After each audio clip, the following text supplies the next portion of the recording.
Alrighty everyone, the Rift has been out for a fair amount of time now. It's been out for, I believe, as of recording this, just over 3 days. And with it still being pretty fresh and not that much content on it, I thought I would go ahead and give a Crux guide, a guide on how to get every Crux from all of the Crux droppers. Which is going to be, of course, your Shies, Shadows, Volts, Scribes, Frozels, and Splatters. So I'll happily go ahead and start the video now. Here you go.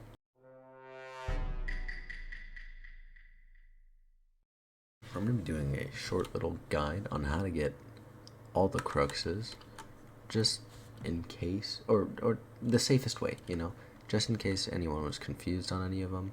You can go ahead and click on this video, and I'll be showing you how to get every Crux safely. Shy Cruxes you're gonna learn immediately. Super fucking easy. You hit the Shies until they're invincible, and they saying "Don't look at me." Then it's easier with audio on, but I have audio off because I don't like playing with audio. You can look for those particles, that little explosion particle, that tells you that you're safe to just go ahead and kill it. And you can kill it with no time penalty, and you'll be fine. Very simple, very fast, very easy.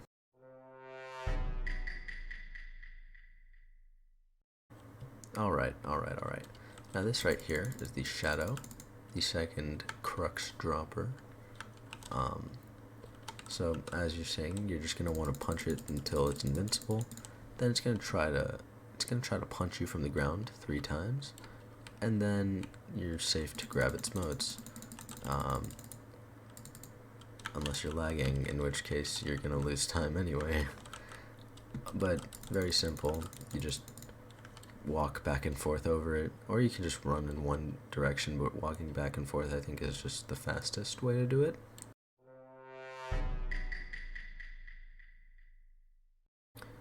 Alrighty.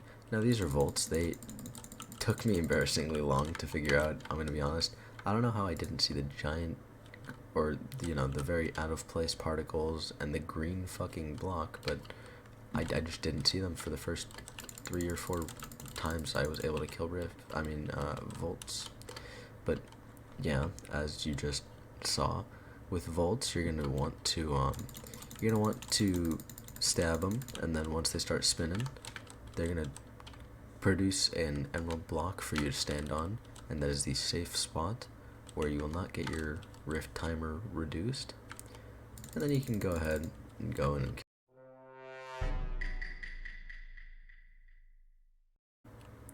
now after Volts you're gonna have Scribes. Watch out for your temporal pillar, that'll insta kill you. Scribes are fairly simple. I don't want that thing to come over here. Scribes are actually, they're pretty simple, but they are the most annoying to do in my professional opinion. So I'll go into a little bit greater detail explaining this. Once you punch them and they get to their little niche, they float up into the air and they create a design in coal on the ground. Now, what you have to do is either look at or walk over this design with your crosshair or with your character, and you'll notice that the beam that they use to make the design is floating around anyway. If you're not actively dodging that beam, it will take away your time like there's no tomorrow.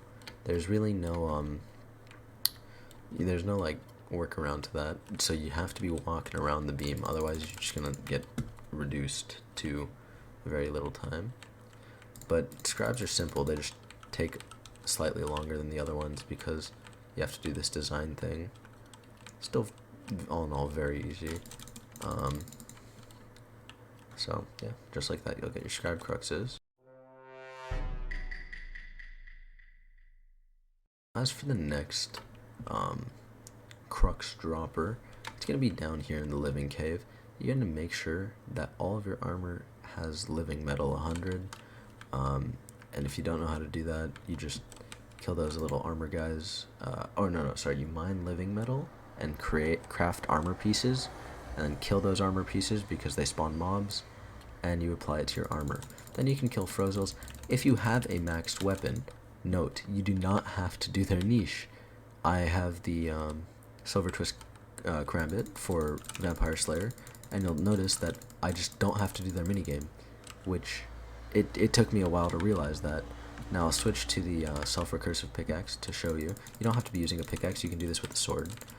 But once you get them to their low point, they'll create a grid, a 3x3 grid around them in ice, if they can create a 3x3. But sometimes they'll be on a wall, so it'll be less. And you just have to mine it all, and then you can kill them. So once again, they create a little box around them. You mine it all, and then you can kill them. Be sure to mine it, because if that explodes, it'll take off. I actually don't even remember how much it takes off, but we'll find out right now. I'll let it explode.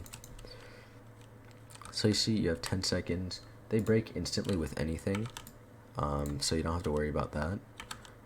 And when it does explode, it punishes you by taking off 3 minutes of your time, that is a hefty chunk of time. So you definitely do not want to, you don't want that. So be sure to be doing those, but it's cool that you can skip its niche once you have Silver Twist. It makes grinding Cruxes a lot easier.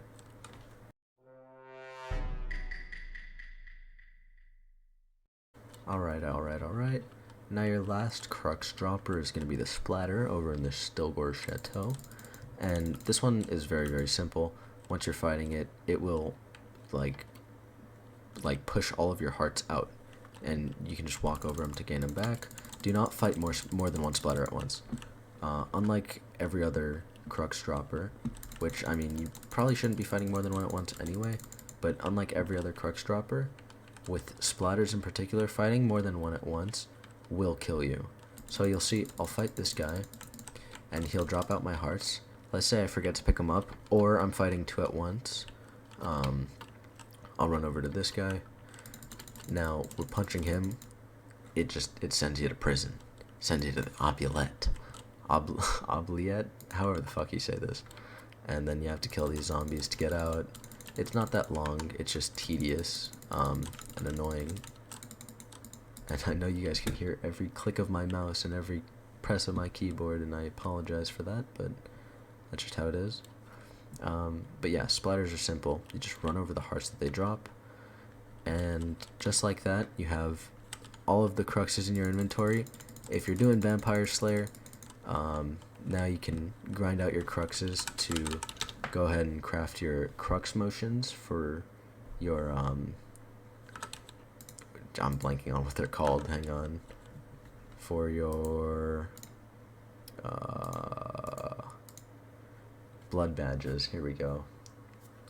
So then you can craft your Crux motions for your blood badges, and if you're just upgrading your Crux artifact, Crux talisman, whatever, Crux Chronomicon, then there you go. So yeah, I've done a lot of rifting. I've visited the rift 172 times on Vampire Slayer 5. I can do tier 5 vampires, and if you guys want any more rift tricks, let me know, because I'm definitely down to upload more videos on the rift. And yeah, so this helped. Be sure to subscribe and comment if you need any more help with any other videos, with any other rift content, and I'm glad to help. And yeah, that's all. Bye.